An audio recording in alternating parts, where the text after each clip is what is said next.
Everything in life is a mind game.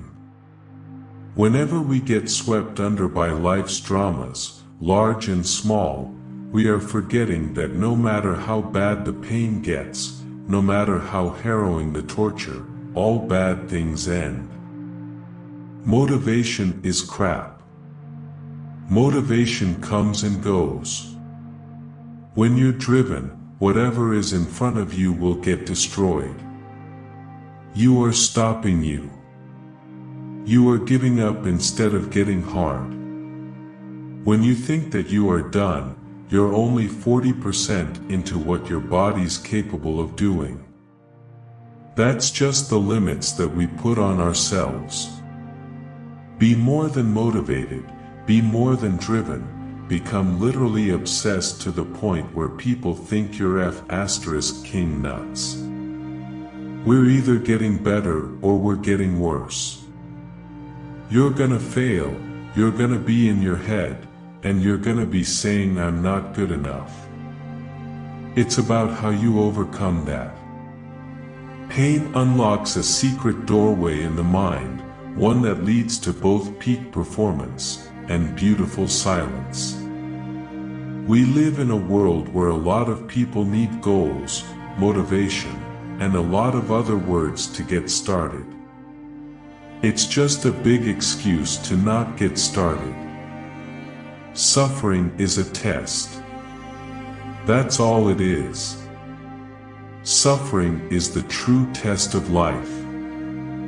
I understand the temptation to sell short, but I also know that impulse is driven by your mind's desire for comfort, and it's not telling you the truth. It's your identity trying to find sanctuary, not help you grow. It's looking for status quo, not reaching for greatness.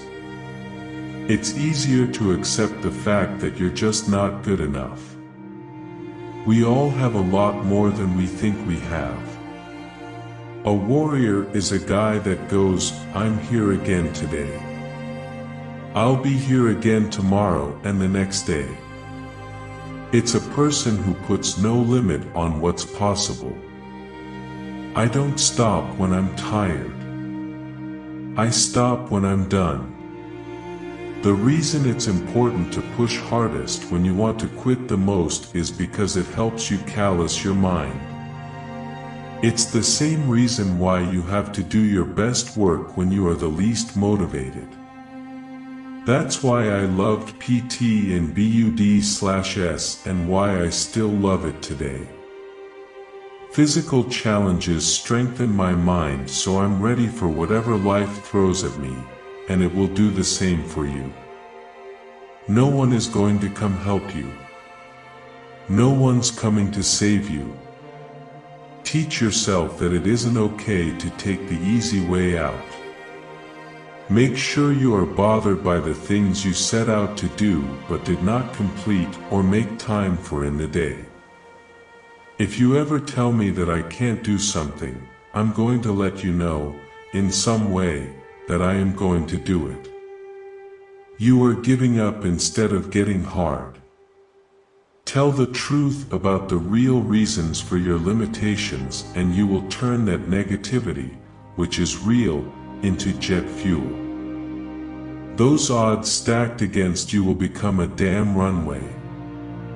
Denial is the ultimate comfort zone. Even if you are hurting, never let your competition see the look of defeat or even vulnerability on your face. You can will yourself to do almost anything you want. You are in danger of living a life so comfortable and soft that you will die without ever realizing your true potential. A lot of people put motivational quotes up on the wall and all they do is collect dust. Become what that quote says. Live it every day. You may lose the battle of the morning, but don't lose the war of the day. From then on, I brainwashed myself into craving discomfort. If it was raining, I would go run. Whenever it started snowing, my mind would say, get your F***king running shoes on.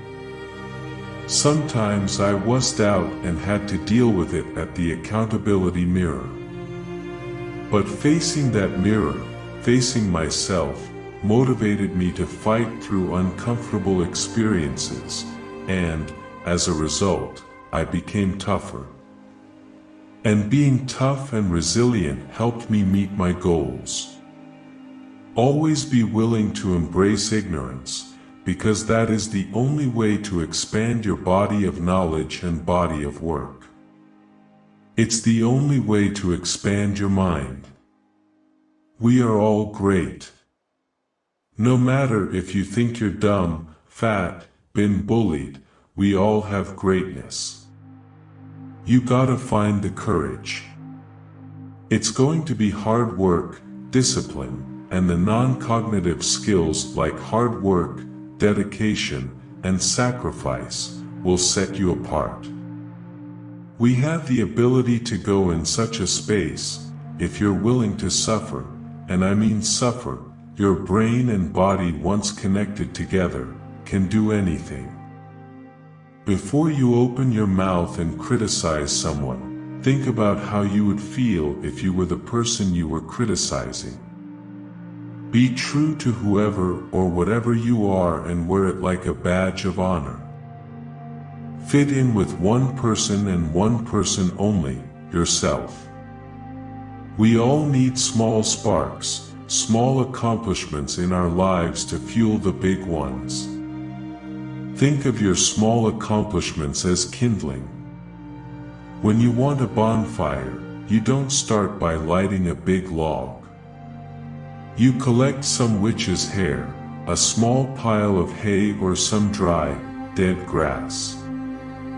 You light that, and then add small sticks and bigger sticks before you feed your tree stump into the blaze.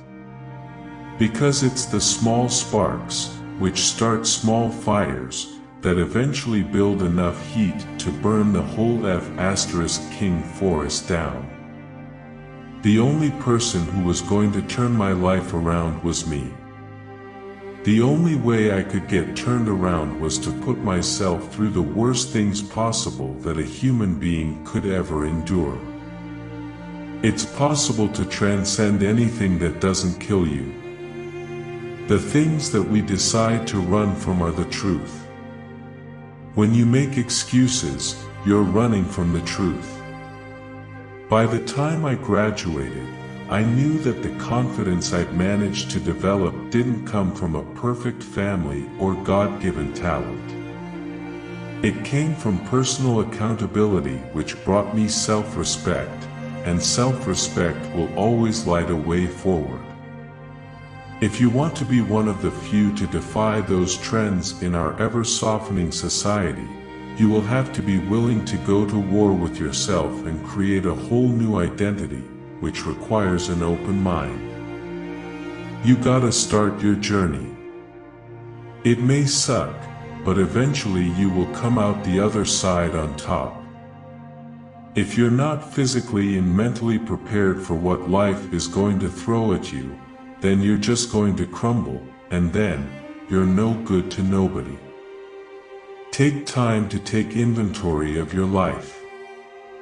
Look in the mirror and hold yourself accountable. You know that my refrigerator is never full, and it never will be, because I live a mission-driven life, always on the hunt for the next challenge. That mindset is the reason I broke that record, finished Badwater, became a SEAL, rocked Ranger School, and on down the list. In my mind, I'm that racehorse always chasing a carrot I'll never catch, forever trying to prove myself to myself. And when you live that way and attain a goal, success feels anticlimactic.